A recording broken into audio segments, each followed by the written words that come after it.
Sau đây mình xin phép được thuyết trình về bài dự thi Fish Spirit, Trung tâm sản xuất và trải nghiệm làng nghề nước mắm truyền thống ở Phan Thiết.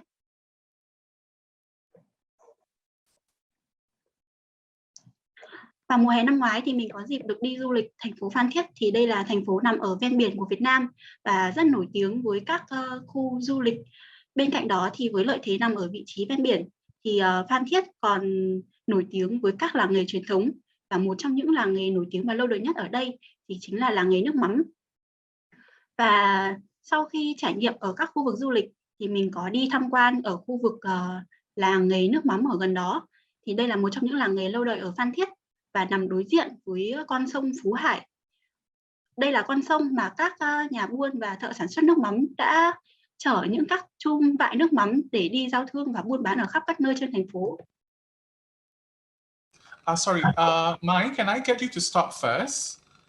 Because the interpretation button is not up yet. Let me adjust for a moment. Okay, can you start again once I let you know? Yeah. Okay. Sorry, Mai, can you start again? Judge.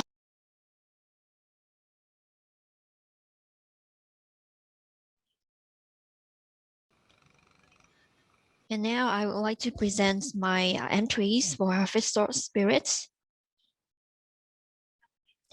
Well, last center I was thành phố Phan Thiết. Thì đây là một thành phố biển nằm ở trên eo biển của Việt Nam ở phía miền Trung và rất nổi tiếng với những khu du lịch và thắng cảnh đẹp. Đồng thời thì nơi đây còn nổi tiếng với các làng nghề sản xuất truyền thống, và một trong những làng nghề lâu đời nhất và nổi tiếng nhất ở Phan Thiết thì đấy là làng nghề làm mắm.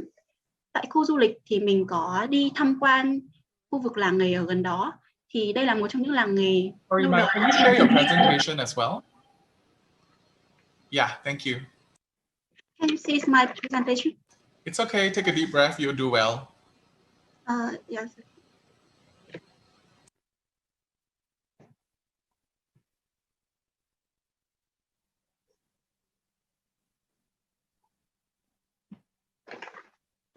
Thì okay, carry on. Yes. So the village where I visited is opposite to the Phú Hải River. Hey, excuse me, and I'm listening to the interpretation also. This is the place where the traders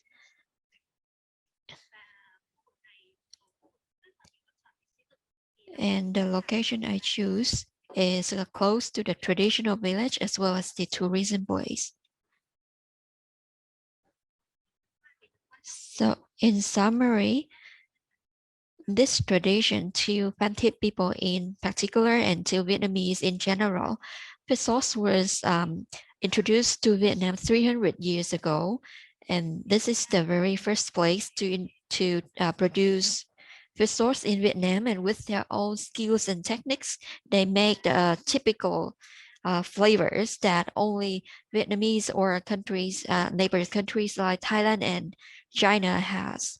And a Vietnamese fish sauce has its typical role and contribute to the typical cuisine of Vietnam, and now becomes a necessary meal in every meal of Vietnam. But at the moment, the fish sauce of Vietnam is losing its position because the industrialization has been increasing, and with the introduction of machines as well as chemicals products with much lower price compared to traditional fish source, it lose their position in the market and lost most of the profits of the fish sauce maker.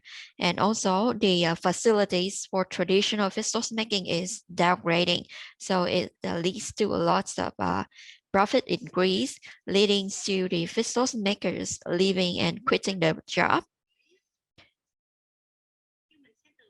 And with the human-centered topic of this contest, I think of an idea to support the fish sauce makers who have been working and clinging to the work for their whole life. And my idea started from making use of the advantages of Phan Thiết City.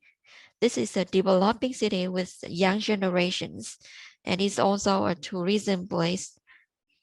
However, those advantages are lacking of the communication and supporting the traditional village. So I developed an idea which is designed of center for experiencing the production. It works as a cooperative with the participation of all the famous fish source makers in the areas. And this model has been adapted in many other sectors in Vietnam, like agriculture.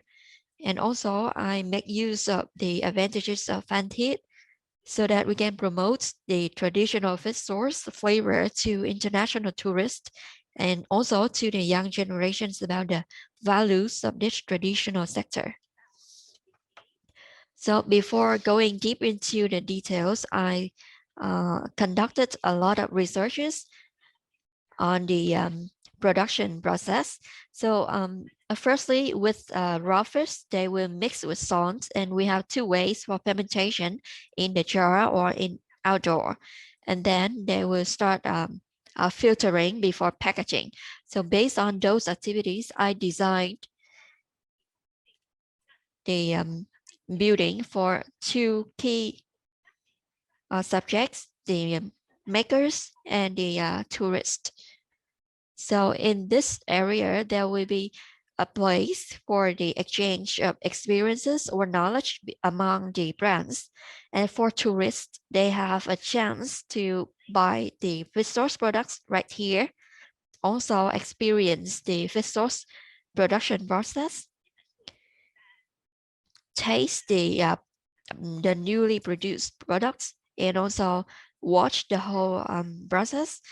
And then talking about the massing diagrams, inspired by the fish source barrels with that round shape, I can change it in size and in the form to create the base area with the functions being combined with also a yard in the circle shape in between. And also I have other inspirations.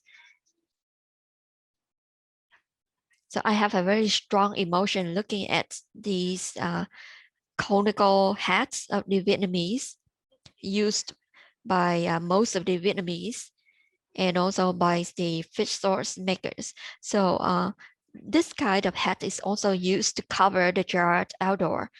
And structurally, I use the citrus.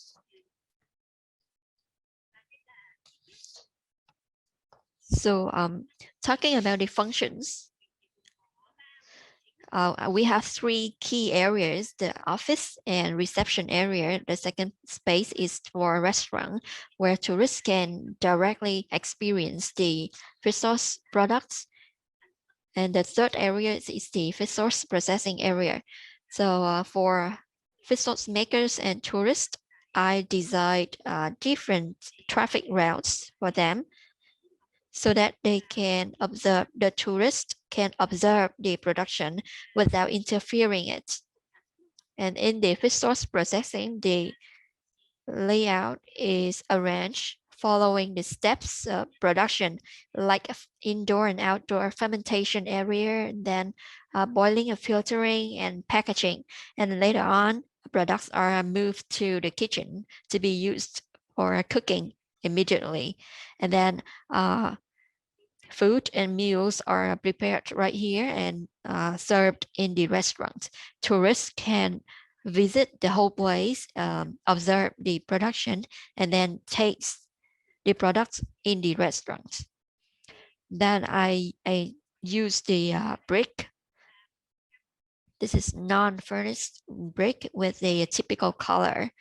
For the structural design, I use wood structure, which is very typical in the Vietnamese fish source factories. And for the roof, I use glacis roof. This is quite common in Southeast area. So this is the whole master plan. We can see the surface area, green area, and not only using natural and typical elements of the area, I adapt to the seasons, because in Phan we have a rainy season and a sunny season. So when designing these slopes, it helped the water discharge.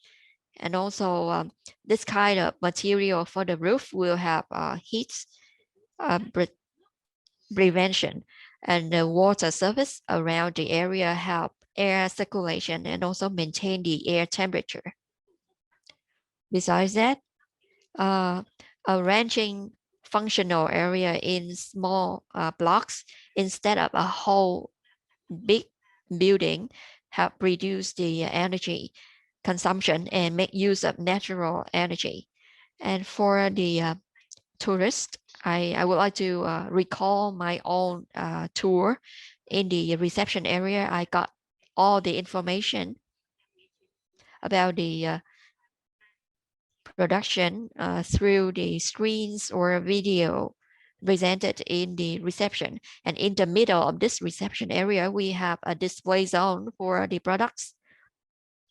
So these structures is also play an integral role in being used at a display zone. The first place is used for communal space and exhibition, where the resource makers can share their experience and knowledge and also talk to the tourists. Above it is the place where tourists can see and buy the products, and this is combined with a brick and steel system to create a harmonious feeling between the two elements. And as a tourist, I can experience the production process. Here is the fermentation area.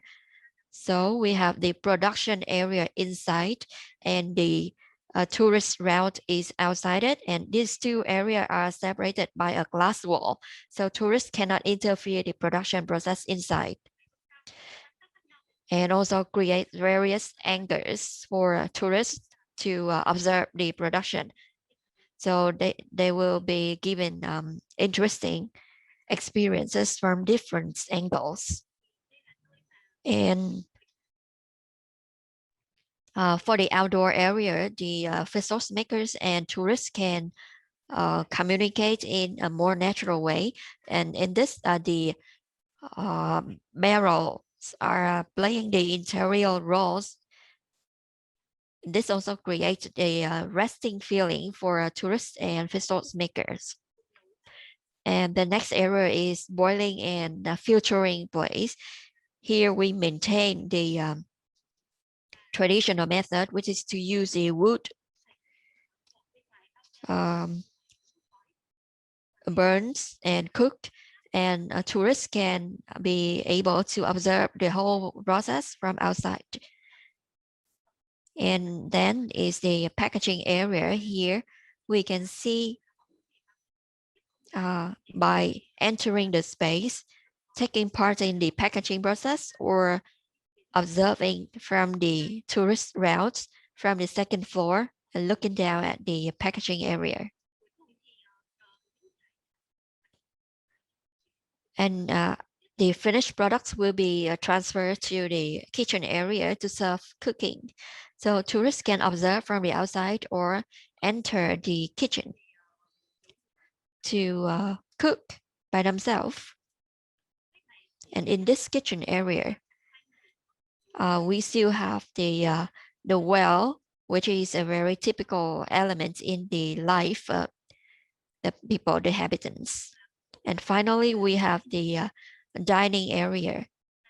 So this is where tourists can taste the resource, and the barrels are changed in their shape, in their designs to be used as furnitures, which brings the familiar feelings to tourists. And this is also a friendly factor to both resort makers and tourists. And on the third floor, we have products for sale so that tourists can taste and buy them. In this dining area, we it is designed as an open space, so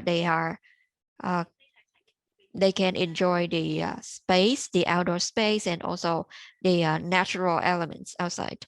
So I'm a habitat of this city. So I believe that through this experience, they will be given more values about the traditional village and also commercial values that this design can bring to the traditional village and stabilize the life of resource makers, as well as maintain the traditional activities of the village. Thank you for listening. Thank you so much, Mai. Thank you so much for your presentation. I'd like to open the floor to our judges. Anyone would like to take the lead?